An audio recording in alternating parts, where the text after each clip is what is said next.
You might think that the worst genocide in the 20th century was the Holocaust, and you'd be wrong. It's one you've never been taught about. It's when a European king killed 10 million Africans, and he made himself rich by doing it. His name was King Leopold II of Belgium, and this is the true story about the Congo Free State.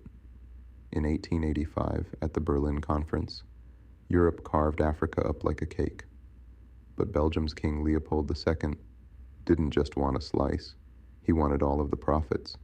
So he lied and told the conference that he was setting up a humanitarian project to bring civilization to the Congo.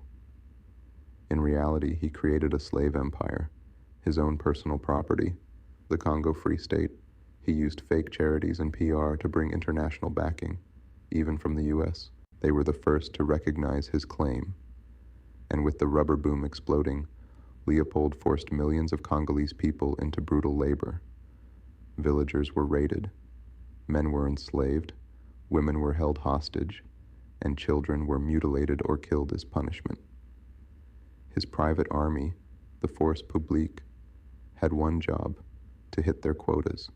They burned villages and whipped villagers with hippo hide wicks and cut off hands to prove that bullets weren't wasted.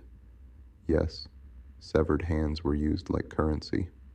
Some officers collected hands independently just to impress their seniors. Whilst Leopold built lavish palaces in Belgium, British and American missionaries entered into the Congo and started to see the atrocities unfold. A former shipping clerk named Edmund Morel noticed something chilling. Only weapons went in, and rubber came out. Morel led an international campaign to reveal the truth: the mass labor, the brutal work conditions, and the crimes against humanity. Journalists, like Roger Casement, collected first-hand testimonies, but Leopold used his PR firms to defend his position, blaming the violence and unrest on the uncivilized Africans living there. Did Leopold ever apologize? No.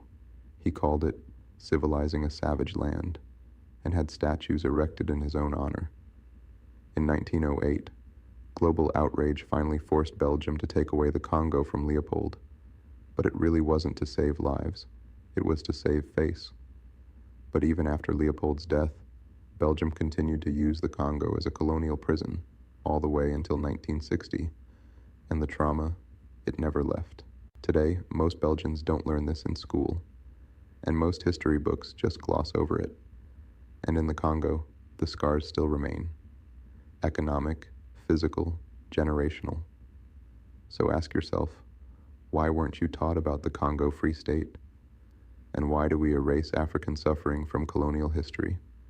And if that shocked you, good, don't forget it. Share it.